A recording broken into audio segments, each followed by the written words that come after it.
I made this dress, and last time we spoke I told you why, but today I'm going to walk through how. This is more of a sewing vlog than a proper tutorial because this is the first time I've made one of these, and it's not perfect. But the next time I make one of these, it's going to be a more step-by-step tutorial, so stay tuned for that. So it has been 3 months of research and 3 months of looking into pattern details for this particular style and what's being done now, what was done in the past, and I've landed on my style. I'm going for a classic Lolita look with a little bit of sweet Lolita inspiration. There is a food theme, and there are some brighter, cutesier, kitschier elements happening, but for the most part this is very much a classic Lolita garment. So far what I have up here are my washi tape lines of vaguely where I want my seams to be. This will not be a seam, this is just my midpoint, but this is what I'm planning for my neckline so far, and I think I'm either going to do a princess seam or a dart. I haven't quite made up my mind yet, but from the design that I landed on, I know that this bodice piece, this ribbon is gonna go here roughly, so I cut out my ribbon and hung it there for general inspiration and encouragement, because I'm kind of dragging my feet on this a little bit, if I'm being entirely honest. I have my zipper on there just so I can, you know, pretend like it's making progress. I've made a lot more progress on the bottom half so far. As you can see, I already have my petticoat finished, and this thing is, it's incredible. It's, I want to say, I think the bottom tier is close to 400 inches wide, or long, depending on your perspective. So it's nothing to scoff at, and I finished it with a lace trim because I'm insane, and I did happen to have enough of this lace to do so. Experimentation to measure where I wanted to put my pin tucks. Instead of just pinching and following the grain line like I normally would, I measured from the top and marked the seam line, the fold line, and then the seam line on the other side for each pin tuck. I'm actually really happy. It took a little bit less time than it would have if I did my usual pinch and pin method, and I was able to precisely and confidently mark where I wanted to go. The only difference is I don't think it's as true to grain line as it could be, but that's where we're at now. Now, the pin tucks are basically just here to cover up the stitch lines where I've attached this lace. I used a zigzag stitch so that the top edge wouldn't fray, and my pin tucks covered it up really nicely. Next, it was time for me to grab an old pattern that I was never going to use and use that to draft a princess bodice. Basically, every Lolita JSK has a princess style bodice. I really like how mine turned out. I say that with some hesitation because I plan on totally scrapping what I did for my next iteration and doing something totally different. But this was a really good first effort that worked for me, and in the future I should have a really solid one that I can share with all of you. When I cut out my pattern pieces, I was sure to cut out my side panel on the bias. This would give me a little bit of stretch or some wiggle room when I was doing things like breathing. Both my center front and my center back were cut out on the fold, and I was sure to use some pattern weights just to keep everything lined up while I was cutting. When sewing a princess seam, I find that it's easiest to go with the curved side on the top. This allows me to rotate my work very subtly to make sure that there's no wrinkles or bunches while I'm pinning. And this also makes it easier to sew it up without getting any wrinkles stuck underneath your stitch lines. Another quick pinning tip: whenever you've pinned yourself and your lining, make sure that you can line them up with their seams facing inwards towards each other. This will ensure that you don't have to unpick anything in the future. It's a very common beginner's mistake to pin both sides going in the same direction, and then you wind up with raw edges facing against your skin, and I personally find this to be uncomfortable, and it can create a less strong and sturdy garment. Also, here's your friendly reminder not to ever sew over pins. Anytime that you're sewing a curved seam, you're going to want to go in and clip your curved line along the seam allowance every inch or so, just like you see me doing here. Be sure that you don't catch your line of stitching in the scissors at all, because it'll unravel, and that will be sad. Once all your seams are sewn up, you're going to take this work over to your ironing board, and you're going to want to press all of your seams open from the front and the back side, making sure to keep your curve intact. One way to do this is to place the curved side of your garment downward and pull upwards on the rest of it, so that your curve has a nice stability to it as you run your iron along the edge of the seam. I find that this gives me a really nice, crisp, finished product. And don't forget to do this from the outside of your garment as well. This will make a really nice looking finished seam. As you can see here, I have the comparison of one that's been ironed and one that is not, and there's a very clear difference. Off camera, I decided how I was going to be layering my trims, and thankfully I decided against using that velvet. Okay, so I've made a ton of progress today. Let me just angle this up a little bit so you can see. The bodice is mostly done. I have the lace attached part way. I'm going to stitch this down as well, I believe. Yes, I am going to stitch this section down as well. So this is nice and finished. I'm figuring out exactly how long I want my skirt to be now. I'm going to cut off this top part of fabric, and I've pinned it exactly where I want the seam to be. I need to add seam allowance so that it's in the exact correct spot, but I'll do that in just a moment. And I have my hem pinned under right here, so it's very difficult to see with all the folded fabric in the way, but I really like the proportions that I'm getting in my underskirt, not my underskirt, but my petticoat, which has this lace at the bottom, is just barely visible, and I like that as well. While this lace is Lace Monster lace, apparently, it's not the highest quality in the world. I do think it looks cute sticking out from the bottom, and it's not terrible. I've definitely seen much worse, but I think it's cute.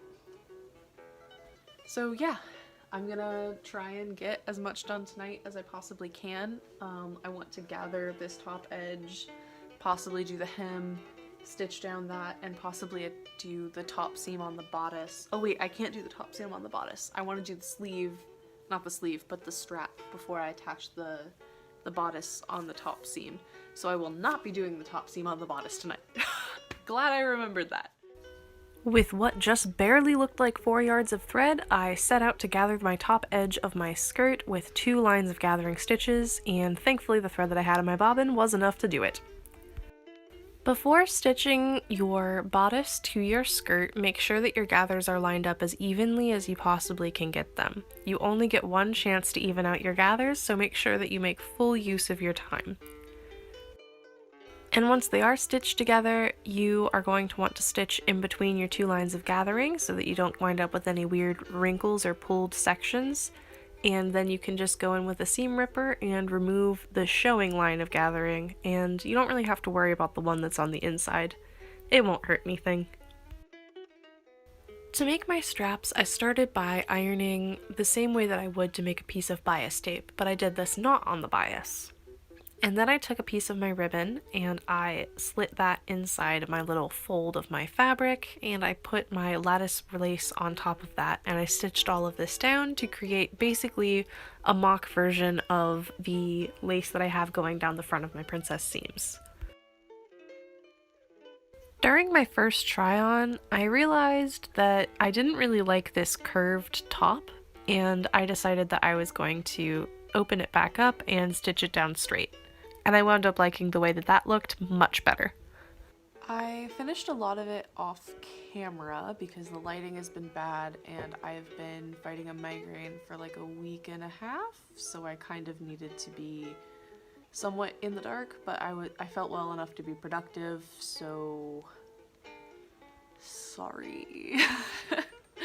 But for now, I picked up this chiffon here, which is a curtain, and I picked out all of the hems and curtain rod loops that were already in it so that I could just have a nice sheet of chiffon. There are a couple of blood stains on it, but I'm gonna try to cut around those, and I also think that they'll come out because this is 100% polyester. Fun fact, Goodwill does occasionally buy things from police auction, which means that this curtain may have been part of a crime scene.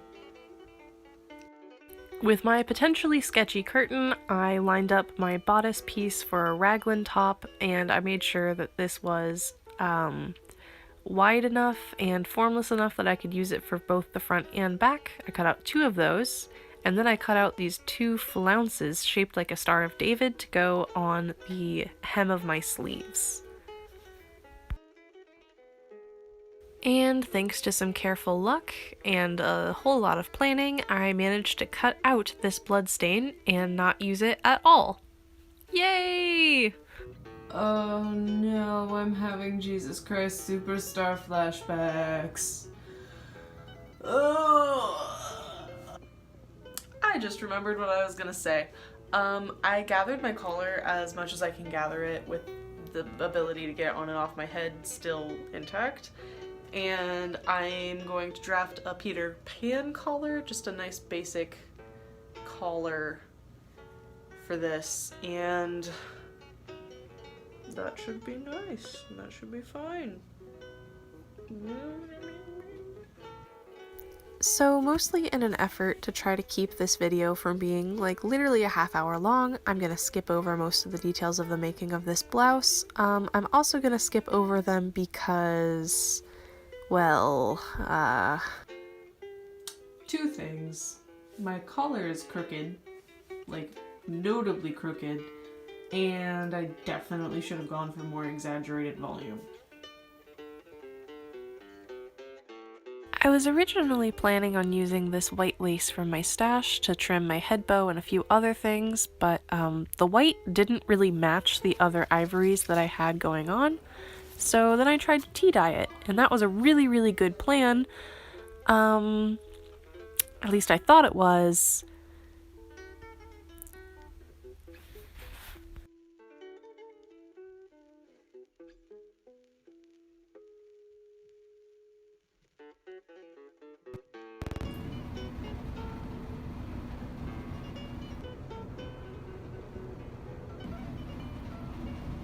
But after all that time and effort, my lace turned out pink.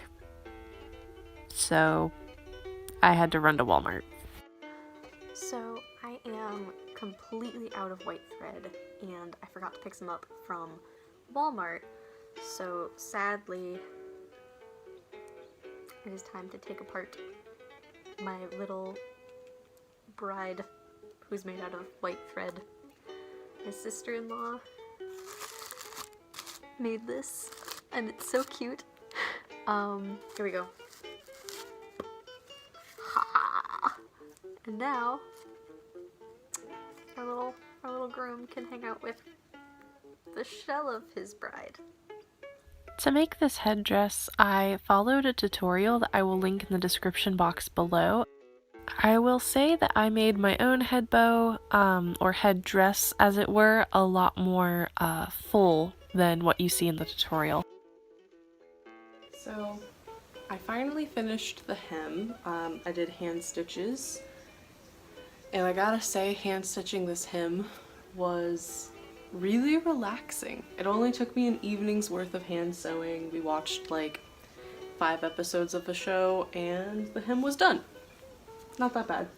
Before stitching it, I took my seam gauge and I made sure that it was exactly the right measurement from the bottom of this ruffle to the bottom of the hem, which was exactly 3 inches. And I went all the way around the whole thing and adjusted my pins as needed. And I'm really happy with the results. I'm really happy with the results. The only reason why I didn't need to adjust my hem to be a little bit longer in the back than the front is because I figure with my petticoat, this is going to be evening out the volume of my body enough that it won't really matter in the end. Typically, my booty sticks out a little bit further than my front anything does, so I do need to hem a little bit lower in the back just so I have an even hem once my booty's been accommodated. The other major addition that I did is I made these little jabots or jabots, cravats, whatever you'd like to call them, to go here. This one is like a bow, and this one is just a cute little ruffle, and these can also be stacked if I want a bunch of volume. I'm gonna show like a try-on of all the different pin-on things that I made because I also made these bows here, and these are just attached with a nice big safety pin. And I made the back bow. And this one has 2 layers of lace, whereas the other one just has 1, because I found that 1 layer of lace was kind of getting lost in the size of the bow. And this really did need a back bow because without the shearing in the back or any lacing in the back, it was quite plain. So that is one reason why you might want to add shearing or lacing in the back, even if you know you're making the dress perfectly to your measurements, because it adds some visual interest. Headpiece is done.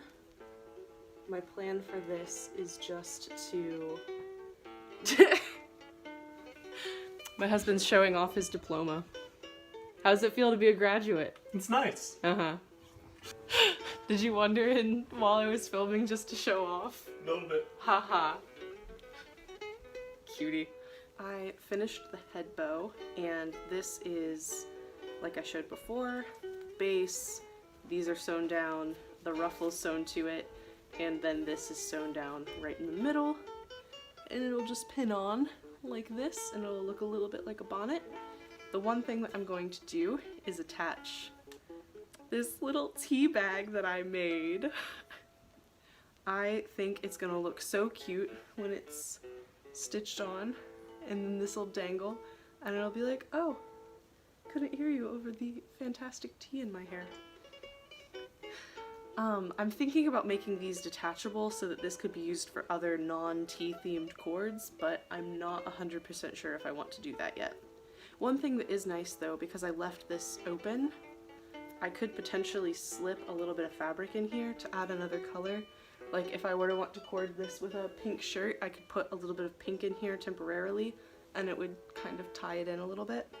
That's also the reason why I made the bows so removable and adjustable. If I ever wanted to put another color with this dress, I could make bows in that color and just attach them, which will probably happen in the future. I'll probably record this a few times.